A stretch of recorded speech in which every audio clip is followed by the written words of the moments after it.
Why not? But thanks for having me on. It's fucking crazy to see you guys. Holy Dude, shit. thanks for coming on. I'm so fucking stoked. Yeah. All right, let's get right into it. Let's get right into the meat and potatoes. Why do you and Luke hate each other? I don't hate Patrick. Here, you want me to get real? Do you want to start this off on a serious note, not a funny note? Oh, it is going to get dark. Let's go. It's not going to get too fucked up because I don't hold a lot of hate in my heart. All right? There's so much. Do you feel how much hate's in his heart right now as he's saying that so he doesn't much have hate in his heart? There's like a power level of hatred. You feel that, Luke? It's like some sort of scanner I've level. been waiting for this for so long. That's cool. Because I know there's been nothing here between me and Luke and me and you, so I know I'm good. This is going to be fun for me. No, let me just start from the beginning and I guess I should address the whole elephant in the room and why I actually left the show. Please. So, I mean, it was like I was going through some shit at the time where, every time you come on the podcast, if you're having a bad day, you got to turn yourself on, You're hosting a comedy podcast. You got, like, Luke and you guys have had, like, bad days before, and you're like, I don't know if I'll be able to talk that much on the show and all that. I'm not feeling good. Never a problem for me. Well, there you go.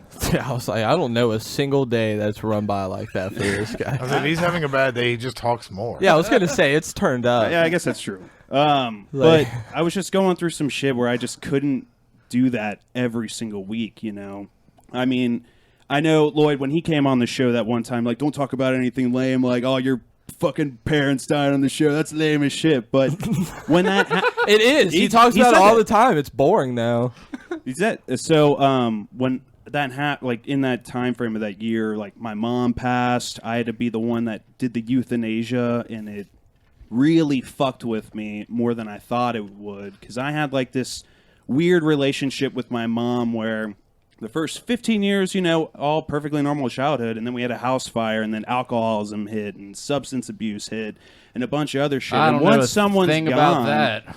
When someone's like gone, though, like they're gone, So I came through some, I don't know, like a weird epiphany of like human growth, I guess, or something where a lot of strange boners.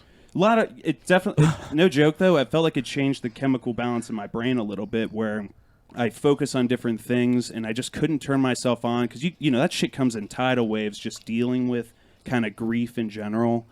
And I just couldn't do it anymore every week. It would get to the point where I would like start dreading to see you guys or... just especially yeah, Luke. Especially Luke. Fucking dudes. But I mean, it's just like I've been in projects for over a decade with other people, and you just get into these mentalities where it's just not. It's becoming a chore at that point when you get in that mental state, or if you're just like defeated or whatever. So I just couldn't hold you guys back, and I have a major issue, and this is why Luke's probably pissed at me. But I have a major issue with saying no. So. I left out of nowhere because that's why I've raped so many girls. You guys would have dragged me back in. That's a joke. Past rape no one. Anyways. Jesus. Except for you, Cody. Hey. Ooh, yeah. Remember that date rape? No. It's hard to rape somebody willingly. Not a lot. Lost count. Not a lot is what he's saying. Not a lot. Lost count on the rapes. But in that whole thing, I left out of nowhere. I kind of just shut myself off. It was a whole thing. I try my best to support everything and how it was going because, this show was my baby, And I'm super fucking stoked for you guys to doing a live show. Congrats, guys. Seriously. Thank you. Super fucking cool, man. But sometimes I kick myself in the teeth like, man, I wish COVID didn't hit so we did Bastard Fest. Yeah. Yeah, dude. That would have been so much fucking fun. That would have been good. Because we had everything set up to do, like, live podcasts, and I was so nervous about it. And after doing that live show, we'll get into it later, but... I got so much confidence just from doing it because I thought just in front of 8 people. I can't wait to talk about it. Yeah. But I thought I was bombing the whole time, and I listened back to it, and it was like, wasn't that bad. I was like, you just kind of stress out when that shit happens. Like, at the time, you get in your mind, like, am I fucking up? Am I doing a good job? Am I doing a good job? And you listen later, like, oh, it wasn't so bad. Nobody's listening, too, so what's the fucking problem? Who cares?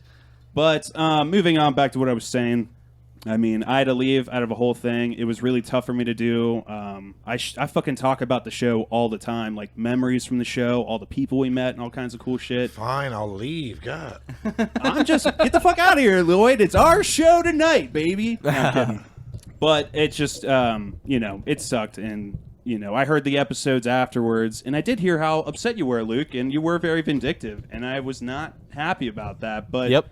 I don't blame you at the same time because we never really talked about it. What really hurt me the most, and I kept trying to tell Cody what bummed me out was How much bigger your dick is than his? He's got a big dick, and you got a big dick, so it's like, pretty close. Oh man, I hate that he's got another inch and a half on me. Dick off. It'd be fine if it was an 2. inch, but inch and a half. Good Christ, come on now. Was that we weren't friends at all before the show. I didn't know you. You know what I mean? And there's definitely a struggle for us to get a genuine friendship and then find a real chemistry on the show between the two of us. You know, I would say there's like maybe 40 good episodes before we like really became friends, you know?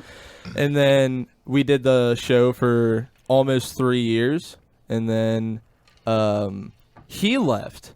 And then like I was like when he did that, I couldn't believe it because I was thinking about this shit for a year. Okay, just to tell you how long it went. Yeah. And how much I had this internal battle and like, do I really want to quit something I busted my ass for? Mm-hmm.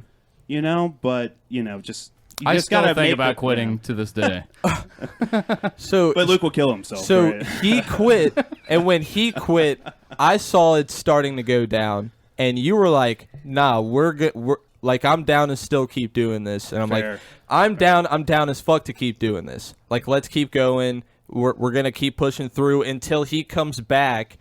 Or if he doesn't, we're still going to keep doing the show, even if we have to rebrand. Mm-hmm. And then he came back, and I was like, yes, season 3. Season 3, it's back better than ever. And then as soon as he came back, you're like, all right, I quit, peace. And you left the group chat immediately. Like, quick. Within 5 minutes of quitting the show. And then we had no conversation afterwards. You know, you're right saying all that. So I was like, so to me, it was our friendship to you was only as far as the podcast would go. And as soon as you were done with the podcast, you were done with my friendship. So that's what really pissed me off. So funny you say that, because I have a complete opposite mindset on what you just said. Let's hear you it. saying that makes me realize I was wrong, but... No, not about leaving. This is why we're here right now. I had not considered that fact before. I had never entertained Seriously, it. here's where I'm saying it, though, because after I left the show and I heard that episode about how vindictive you were. The Mansfield episode. Yeah. That was the first one we came back on for people that want to get an insight on this that haven't listened to the podcast before. If you want to go check the timeline on this drama. Yeah, if you want to catch up on all this. Seriously, we're talking about some shit that maybe new listeners aren't privy to. So you guys have laid out the timeline pretty good. Patch, obviously the original host, the one that Lloyd replaced and shit once Pat left. But if you want to go and see exactly what Luke said and see how Pat was feeling after that, you'll get a taste of that by listening to it. It was at 3 minutes and 52 seconds. No, I'm kidding. No, but it was right into the Mansfield episode, though. Yeah. We did a Mansfield basement crossover. Go back and find that, and that's what we're talking about. Keep going, sorry. So after I heard that episode and that whole thing, I mean, it just sounded like, wow, I've spent 3 years trying to build a friendship with this guy. I'm not getting a lot back besides the episodes. I mean, there was times I'd ask to play games. This is all like high school drama shit. I'm sorry, listeners, but no, this is great. I mean, what are you doing? It's filling in all the gaps with the Bastard Sermon lore, you know. But I felt like, man, I was angry because I remember like kind of complaining about it to Rachel because I was hurt. I was like, man, I tried to be that dude's friend for 3 years. I would be there whenever shit would happen for him. I would fucking give him Christmas gifts. That's I would what do hurt all this even other more. shit. Like, I'm not getting anything in return here. Fuck that dude, is what I was thinking. Yeah. No joke. I was really pissed about it. Yeah. But obviously, we had like a similar fucking vibe. Yes. On the, well, let's if be cool. If only we actually talked. We're shaking hands right now. You can't Well, there was see like it. 2 times you hit me up. Like there was like a Mansfield. Hey, this piece kayak. is sick. Hey, are you going to the kayaking trip? I think I remember that, but the kayaking trip I remember, and I replied, and then I didn't hear anything back, and I'm like, what are you supposed to do at like ages 25 to 30 to make up with someone? What the fuck do you do as a dude? Cut that friendship Kiss him? off forever. End it. But Fuck I was this pissed, guy. and he's talking shit on a podcast. It's over forever. So I was pissed, and I unfriended him. Just because I was like, I don't want to see, no offense, You unfriended him? whiny shit anymore. I was pissed off at you, Luke. Wait, to this day, you guys aren't friends on Facebook? Honestly, Correct. here's the thing. I never added you back because I felt shame. I was like, because I forgive easily. whenever I'm upset with someone. I don't want to make this a high school drama thing, bastard sermon listeners, but we're not friends on Facebook. Yeah, we're not friends on Facebook. It's not Facebook official. I realize I don't have a lot of these problems. I've heard the words hurt and feel way too many times for two adult men. That I'm just wildly uncomfortable. I understand that's a me problem. We're like, oh, that hurt my feelings. You have to why do you understand, still Pat. have those? He should have been raised in like a mattress room. I was the soft, gooey part of the bastard sermon. Right. I just I hear something like that, and I'm like, hold on, why do you still have feelings? Like, no, they're not dead yet. They're not dead yet. Yeah. I'll be the group whoopee cushion from now on. But yeah, I'm glad we got that out of there. So I hate so everything's that shit good now, right? We just shook hands. I think we'll kiss later. And, I'll add him back on Facebook. I'll put him number 2 on my speed dial. My top 8, or whatever the fuck it is on MySpace. Yeah. Get a profile picture with him and tag him. And just so we're clear, I was as much confused by Luke's reactions of being hurt and whatever as I was Pat. That wasn't me shitting on Pat. That was me shitting on both of you for being adult men. Oh, I'm not broken.